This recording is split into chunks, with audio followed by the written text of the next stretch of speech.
Today on Crypto Channel Direct, new malware attacks are catching out people's wallets. Another token bridge attack sends shockwaves through the DeFi space, while the Metaverse witnesses its first wedding event. And also some exciting news from our sponsors Concordium. I'm Claire Ross Brown and welcome to CCD, where I'll be bringing you the news you need to know, powered by Concordium.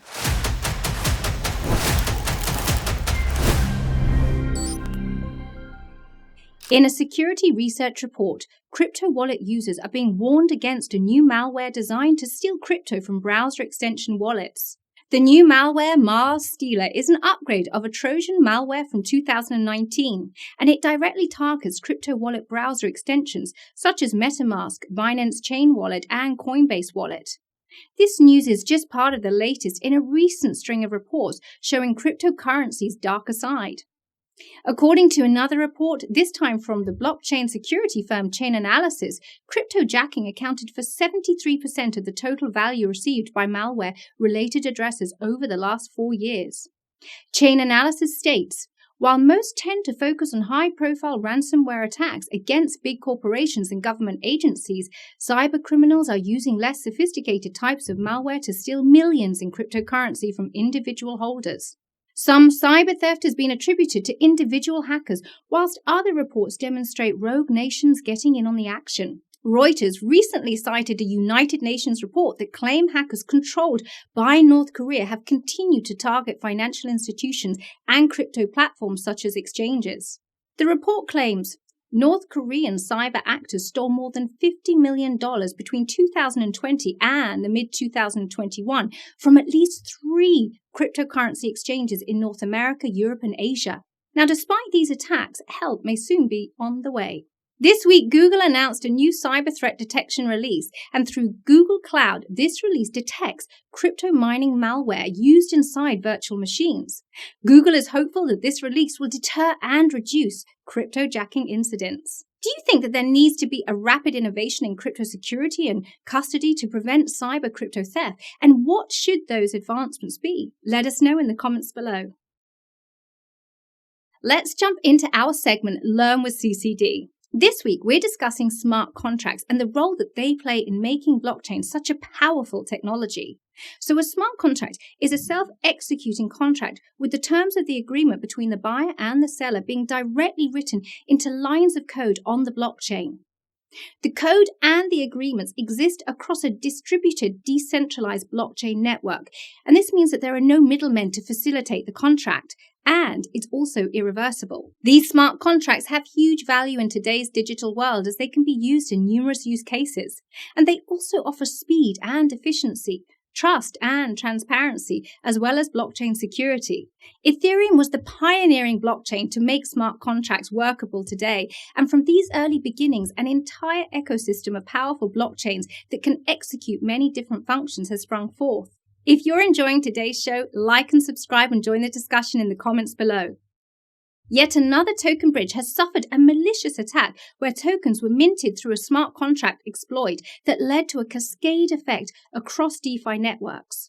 MetaPassport's token bridge platform Moonriver incurred $4.4 million in losses due to a smart contract hack that in turn caused 100 Finance to lose $3.3 million through under-collateralized loans. Over the course of several transactions, about $4.4 million in Binance Coin and wrapped Ethereum were minted through a wrong trust assumption in the code. In the aftermath of this attack, and with the goal of building safer crypto markets, 17 exchanges, trading firms, and industry associations have formed the Crypto Market Integrity Coalition, CMIC. Now, the focus of the CMIC will be cultivating a fair digital asset marketplace to combat market manipulation and to promote public regulatory confidence. So Leaders Labs initiated the project and is currently inviting all industry members committed to advancing market integrity to join the coalition. Both DeFi protocols and improved security and focus on compliance continue to evolve, and they include growing pains as global decentralization takes shape. Are industry growing pains and their associated trade-offs worth it in the evolution of decentralization? Let us know in the comments below. And now, joining us live from El Salvador, we have Arthur Falls, Blockchain Technology Observer, to discuss trust environments and the core security issues within current token bridge environments. Welcome, Arthur. Thanks for having me, Claire. Arthur, can you tell us briefly about what trust zones are and how they work? Well, Claire, trust zones are computing environments where security assumptions are uniform. So if we have one smart contract on Ethereum communicating with another smart contract, that communication is taking place in a single trust zone. Most applications of all kinds, not just blockchain, use multiple computing environments because they give them different benefits. But the security of each of these environments needs to be considered, and the application's vulnerability to failure or a hack in any of these particular environments. So when we think about trust zones in the blockchain context, usually we consider the user's computer, the blockchain that they're interacting with directly, the hosting environment of the interface that they're using, be that AWS or some other hosting environment, the data storage like Filecoin or Arweave that a lot of these applications use, and then also any layer 2 platform. Thanks, Arthur. And how is the current blockchain infrastructure paradigm flawed from a composability versus security perspective? Well, blockchains are really exotic computing environments. And so from a composability standpoint, it's quite hard and expensive to send messages between them. People call the current paradigm the modular blockchain paradigm or the multi-chain paradigm because different blockchains and layer 2s allow Web3 applications to access different things like cheap storage or cheap computation. The problem is that all of this is really hard to connect together into an application without either immature, decentralized blockchain bridges or centralized ones. Generally, blockchains are only composable for simple applications, and even then, it's very difficult to do it without some point of centralization. Okay, thanks. And lastly, Arthur, what are the core problems with bridging and what security features need to be put in place to address them, would you say? Well, I don't have very good news for you, Claire. A bridge is just another trust zone. It's a trust zone that handles huge amounts of money, so there's a lot of incentive for someone to hack it. And in all cases, it just expands your attack surface. In fact, just a week ago, Solana's wormhole bridge had 120,000 Ether hacked out of it. I mean, that's worth 320 million, or it was at the time. There's nothing we can do. The paradigm is flawed. The only way for it to change is for current bridges to be hardened through failure and the loss of huge amounts of money. The other way is for us to develop new technologies. Both of these things are happening, but any new technologies are going to have their own teething problems as well. But yeah, there's nothing we can really do right now. Bridges are just a serious point of vulnerability. So I'm sorry, I know that's kind of a depressing message, but there it is. No, but that's great. Thank you so much, Arthur. Really great speaking with you. Now we'd like to share some very big news from our channel sponsor Concordium and its founder Lars Seier Christensen and CEO Lona Funch-Schroeder. Both crypto exchanges Bitfinex and BitGlobal have announced news about the listing of the CCD token. Bitfinex started the trading yesterday and BitGlobal will start trading the CCD crypto in a few hours from now.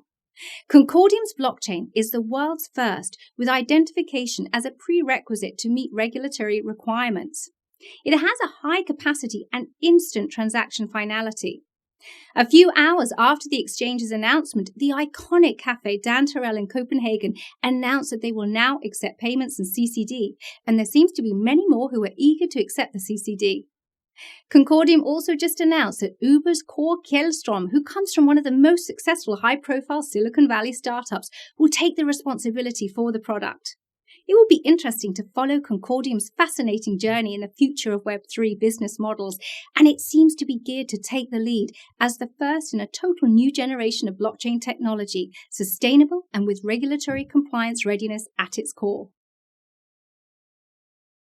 Well, Concordium is what we call a foundational blockchain, a layer one blockchain, i.e. the infrastructure that other people can build their use cases on top. Now, we have built another foundational blockchain because we felt there were serious deficiencies with what's already out there.